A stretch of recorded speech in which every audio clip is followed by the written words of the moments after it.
Naša ekipa spremna je za još jedno zajedničko putovanje u vidu sportskih dešavanja na našim terenima. Na samom početku emisije govorimo o ženskom fudbalu. Gošća naše emisije je Violeta Slović, kapiten ženskog fudbalskog kluba Spartak. Fudbaleri Spartaka i ekipa TSC-a spremno dočekuju utakmicu četvrtog kola fudbalskog prvenstva Srbije. Takmičari i jedriličarskog kluba Palić mogu da budu zadovoljni dosadašnjim rezultatima kada je u pitanju ova sezona koja još uvek traje. Neće izostati ni ostali sportski rezultati. Igračice ženskog fudbalskog kluba Spartak više od nedelju dana obavljaju pripreme za novu fudbalsku sezonu, kako za međunarodnu scenu, tako i za novi fudbalski šampionat Srbije. Dobro je poznato da će ove godine Subotica imati dva predstavnika u ženskom fudbalu u Superligi. Kapiten prvog tima Violeta Slović zadovoljna je kako protiču pripreme. Igračice daju svoj maksimum kako bi obavile sve što se od njih traži i spremno dočekale početak kvalifikacionog turnira za ovogodišnje takmičenje u okviru Lige šampiona. Pripreme protiču u najboljem mogućem redu. Zaista smo srećni što smo ostali u Subotici, što imamo dobre uslove za rad i preključile su nam se dve devojke, Jelena Sever iz Amerike i Isidora Vučković iz Mašinca iz Niša. Tako da uspeli smo da dovedemo za sad dve igračice. Treća igračica je zvanično pojačanje kluba iz Amerike. Nadam se da će se preključiti krajem nedelje i polako, ali se kompletiramo, što je i najbitnije. Nadam se da će u narednom periodu da se priključi još neki deo djevojaka. Klub intenzivno radi na tome, tako da mislim da ćemo imati dovoljno vremena da se spremimo za 21. august. Devojke Spartaka u narednom periodu bi trebalo da odigraju prijateljske utakmice koje bi im itekako dobro poslužile da budu još uigranije. Imali smo dosta kadrovskih problema pred samu Rusiju, tako da je klub doneo najbolje moguće rješenje za nas, da sačuvamo deo ekipe i da pokušamo da se kompletiramo u narednom periodu. Nismo otišli u Rusiju, a naravno dosta je žala s obzirom da bi imali dve kvalitetne utakmice, ali to nas ne remeti u daljem radu. Očekuje nas dve prijateljske utakmice u narednih 10 dana sa ekipama iz Mađarske i generalna proba 14. august. Kakav je trenutni zdravstveni bilten igračica? Anđela Frajtović će se priključiti krajem nedelje ekipi, što nas posebno raduje. Znamo da je itekako bitan šav za našu ekipu i uspeli smo da oporavimo sitne povredice, tako da zaista mogu reći da za sad ide u najboljem mogućem redu. Ono što još ne znamo, to je pravo stanje Kristine Nađ, s obzirom da se čeka magnet. Nadamo se da ćemo u narednom periodu to znati, ali moram da priznam da devojke radi jedan sjajan posao. Shvatili su ozbiljnost s kim igramo, pre svega s obzirom da je ekipa Brana je jedna sjajna ekipa i devojke daju svaki maksimum na svoj treningu i stručni štab zaista pokušava da nametne od prvog sekunda taj intenzitet i da se nametnemo u stvari s kim igramo u narednom periodu. Da li je prednost terena za vas plus što se tiče vaše međunarodne utakmice u okviru kvalifikacionog turnira Lige šampiona? Zaista smo se puno borili da igramo na gradskom stadionu, s obzirom da i sami znate da u Žebu ekipa Brana i oni su bili predložili da oni budu domaćini. Ekipa iz Turske je odlučila da ipak igramo kvalifikacije u Subotici, što nas posebno raduje. Igraćemo pred svojom publikom posle toliko godina, mislim 10 ili 11 godina u Subotici i svaka devojka je presrećna zbog toga. Mislim da imamo 12 igrač i vetar u leđa koji će nas konstantno gurati da ostvarimo uspeh koji želimo, a to je svakako da prođemo rundu 1. Domaći šampionat biće bogatiji za još jednu ekipu iz Subotice. Radujemo se što će praktično, kažemo, naš drugi tim igrati Superligu. To se rađuje zaista kvalitetnim igračicama, mladim, perspektivnim. Mislim da je to budućnost kluba i srećni smo što imaju priliku da se da jednostavno vide, da odmere snage sa ekipama iz Super lige. Verujem u njih, zaista svaki klub intenzivno je i radi u prethodnom periodu da one izrastaju jedne pre svega sjajne ljude, a potom i fudbalerke u ovom slučaju i mislim da će biti jedno prijatno iznenađenje za naš šampionat.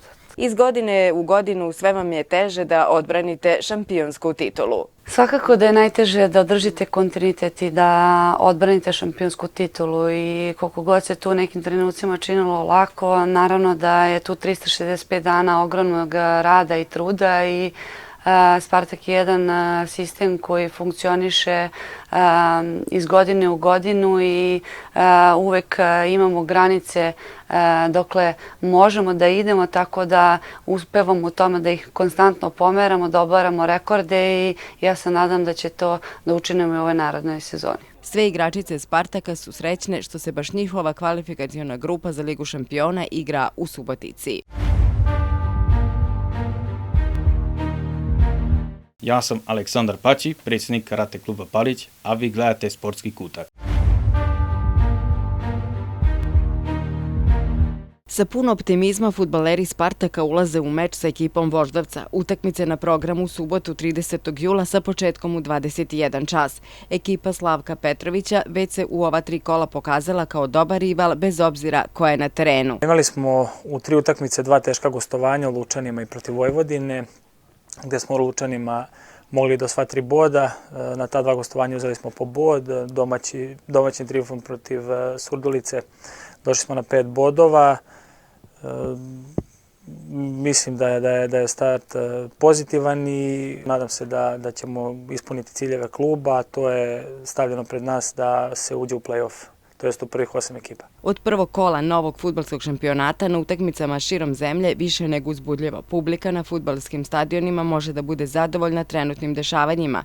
Iako neki navijači nisu zadovoljni, nadamo se da prvenstvo kako bude odmicalo, da će biti još bolja atmosfera kako na tribinama, tako i na terenu. Pozvao bih opet ovom prilikom sve navijače da dođu u što većem broju, da nas podrže.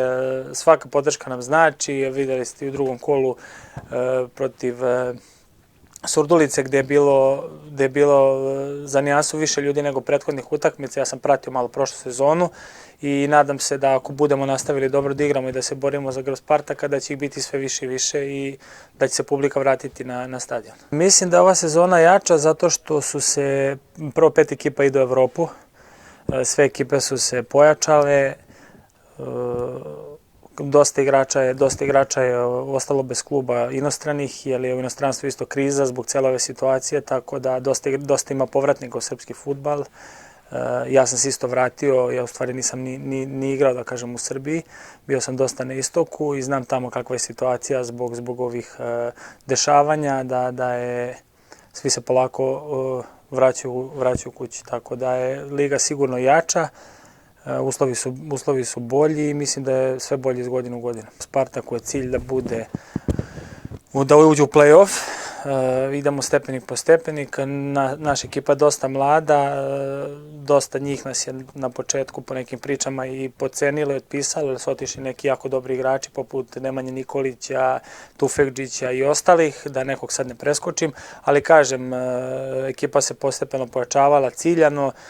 Ostali su momci možda koji su prošle godine manje igrali, sada je došlo njihovo vreme i mislim da imamo jedan dobar spoj mladosti i iskustva i da ćemo biti, mislim da smo već i sad kao nekima iznenađenjem, po meni nismo iznenađenje, ja sam to i očekivao i mislim sada uz pobedu u sledećoj utakmici da se ozbiljno priključujemo gornjem delu tabele. Naredni rival Voždovac, kog respektujemo, isto su uzeli 5 bodova kao i mi, isto jedna tvrda ekipa, ali mi igramo na svom terenu pred svojim navijačima i koje pozivamo ovom prilikom da nam podrže u što većem broju, jer nam znači njihova podrška. Evo, imali smo i u Lučanima na gostovanju, je došao jedan autobus s našim navijačima i sada i verujte mi da to puno znači.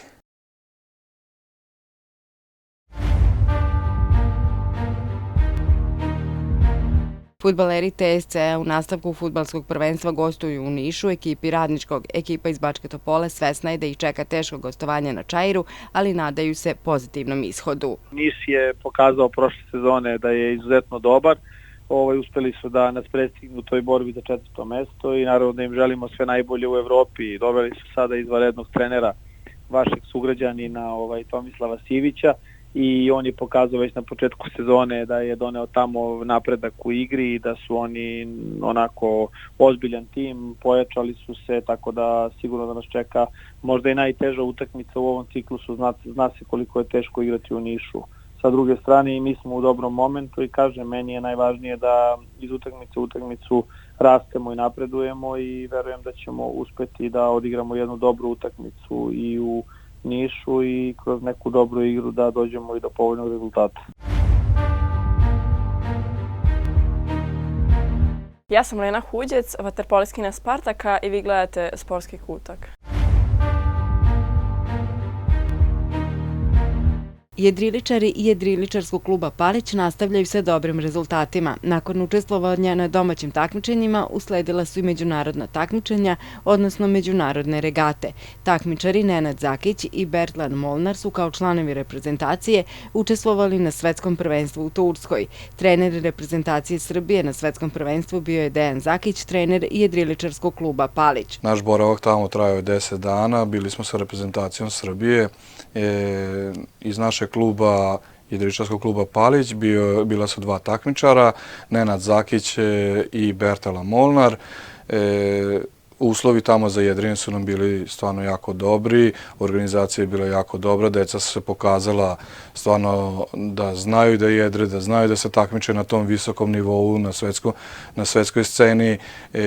Stvarno nam je puni smo utisaka što se tiče tog takmičenja. Tokom regate održano je 12 trka, tokom 6 dana, odnosno 2 trke dnevno. Same trke održane su po jakom vetru, što je bio još veći izazov za takmičare. Nenad je kasnio 1 dan na svetskom prvenstvu, ali i mimo toga je on završio najbolji od naše reprezentacije. Šteta za taj prvi dan što je dobio toliko puno bodova. Ali iskustvo i samo učešće na svetskom i to što se on plasirao na svetskom nam je stvarno jako veliki uspeh. Što se tiče Bertala Molnara, on je isto učestvovao na svetskom prvenstvu. Njemu je bilo prva takva regata na višem rangu da može da se takmiči, da osjeti kako je to sa velikom konkurencijom, sa iskusnim osobljem, trenerima i to da se takmiči. I stvarno pritisak je malo bio veći na njemu, ali je opet na kraju takmičenja stvarno ostvario dobar rezultat. Pitali smo našeg sagovornika šta ih očekuje u narednom periodu kada su u pitanju domaća takmičenja, a poznato je da takmičari jedriličarskog kluba Palić odlaze i na kampove. Mesto Golubac je, možemo slobodno reći, baza jedriličara. Na domaćoj sceni pritisak ostaje. Svaki vikend imamo neku regatu. Sad smo završili jednu regatu na Paliću gdje smo jako puno medalja pokupili. Svi naši takmičari su došli sa medaljama, tako da stvarno smo i na tom delu stvarno zadovoljni. Sada nam sledi od petka idemo na kamp reprezentacije Srbije u Golubac, tamo smo 7 dana. Posle tog kampa opet ide državno prvenstvo, sledeće u nizu, koje isto se nalaze tamo u Golubcu. I onda kasnije ide opet sve to malo neka pauza od 2 nedelje kod kuće, to ćemo iskoristiti za treninge na Paliću i onda opet idemo za naredna državna prvenstva, idemo neko inostranstvo. U planu nam je da idemo i za Makedoniju, za Hrvatsku, baš sam onako plan gust. U Golubcu je specifično jedrenje, zato što se vozi na Dunavu koje je tako teče i tu sada deca osim vetra, vode i svega imaju još jedan dodatnog protivnika, to je tok vode, što im otežava, ali naravno opet sa druge strane nama trenerima olakšava zato što mi znamo kako se tamo vozi, znamo tačno gde treba da se ide, kako treba da se ide po određenom vetru, što možda neki ostali nisu baš toliko upoznati sa time i onda kad se to takmičaru dobro objasni, rezultati sami dođu, naravno njihov trud i rad je veći od našeg znanja, bez truda njihovog ne može baš da dođe rezultat, ali smo mi dosta iskusni na tom polju i zbog toga su nam i rezultati dosta dobri. Kampovi su jako bitni, znači bitni su kampovi, kako da kažem, da se oni više opuste, da se opuste u okruženju jedrenja, jer to je samo čitav dan o jedrenju se priča, u jedrenju se radi, znači i oni se opuštaju u vodi, znači kontrolu čamca daleko bolje savladavaju, daleko su opušteniji, daleko više samopouzdanja imaju. Kampovi, ove godine nam dolazi jedan trener iz inostranstva koji je na svetskom nivou baš jak trener, priznat trener i stvarno drago nam je što on dolazi i tu će dosta iskustva moći da dobiju i ostali. Naravno, ja kao trener možda nešto naučim novo, nešto što možda ne znam. Ali ti kampovi su stvarno dobri. Sad postoji kampovi u inostranstvu gde trudimo se da odnesemo decu. To je malo finansijski jače, znači malo su nam planovi tamo, kako da kažem, limitirani, jer kampovi stvarno su skupi. Sad par njih možemo da pošaljemo na te kampove, ali opet iskustvo na tim kampovima je još veće, jer tamo svi dobri jedriličari, svi kvalitetni jedriličari isto idu na kampove. Znači, mimo treninga su jako bitni kampovi, jer ako vi na tim kampovima saznate jednu ili dve stvari, to vam je samo prednost na osnovu ostalih koji nisu bili. I ove godine aktuelna je školica jedrenja. Jedriličarski klub Palić zadovoljen je odzivom najmlađih. Da, ove godine je školica jedrenja stvarno posebna. Mislim, svake godine smo mi zadovoljni sa školicom jedrenja. Ove godine smo stvarno posebno sretni zbog školice. Neverovatan broj polaznika nam se javlja. Uglavnom, mi smo limitirali te kampove na određen broj dece koje možemo da primimo, ali naravno to se u svaki termin što imamo probija, tako da imamo 5 do 8 dece više u svim tim kampovima. Naravno, mi smo sad tu i pripremljeni sa trenerima, tako da adekvatan broj dece i adekvatan broj trenera je tu da se može baviti sa njima. Mi smo 2 termina tih školica jedrenja uradili i ostali su još 2 termina u avgustu mesecu gde su kapaciteti već na maksimumu, ali uvek se, kažem, javljaju neki novi što žele da dođe. Mi naravno nikog nećemo odbiti, tako da se trudimo da i tu što više pokažemo deci, jer tako o čemu se radi i kako je dobar naš sport i da se sa tim bave. Mi se trudimo da ostane što veći broj dece, što bolji kvalitet takmičara, to nam je interes, jer tako u klubu ostane sasvim zadovoljavajući nivo sa kojim mi možemo kasnije da radimo, tako da smo i na tom, ajde kažemo, tom delu isto zadovoljni jer imamo podmladak, jer sad za par godina opet neki sad menjaju klase, idu dalje, idu u druge čamce voze i zato nam trebaju ovi početnici koji će da se takmiče, koji će da predstavljaju naš klub, naš grad i nadamo se da i u njihovoj karijeri da će jednog dana ući u reprezentaciju i predstavljati našu državu na međunarodnom programu. Iako trenutno ima više dečaka, klub može da se pohvali da je sve više devojčica koje žele da se oprobaju u jedrenju. Da, trend je do sad bio da su uglavnom jedriličari dečaci, čast izuzecima naravno, ali sad je taj neki trend da više devojaka se počinje pojavljivati i da ih interesuje taj sport, jer nekako ta popularizacija sporta što mi radimo kroz vaše medije, mislim da se to odražava i na, ajde kažemo, žensku populaciju i da se i oni počinju baviti jedrenjem. Što opet lepo je vidjeti, jer tako u sportu da nije samo jedan pol forsiran. Jedriličari Palića još jednom su dokazali da se trud i rad isplatio ne samo na domaćim regatama, nego i na međunarodnoj sceni. Slovački grad Banjska Bystrica je ove godine domaćin najvećeg sportskog takmičenja u Evropi za kategoriju mlađih juniora, Evropskog olimpijskog festivala mladih, na kojem se plivačka takmičenja održavaju od 25. do 29. jula. U sastavu srpske reprezentacije nastupio je i Matija Rađenović, junior Spartaka koji je u disciplini 4x100 kraul osvojio bronzanu medalju. U štafeti su pored Rađenovića nastupili Petar Popović, Justin Cvetkov i Ognjen Filipović. U individualnom nastupu Rađenović je u disciplini 200 metara prsno u finalnoj trci osvojio 7. mesto.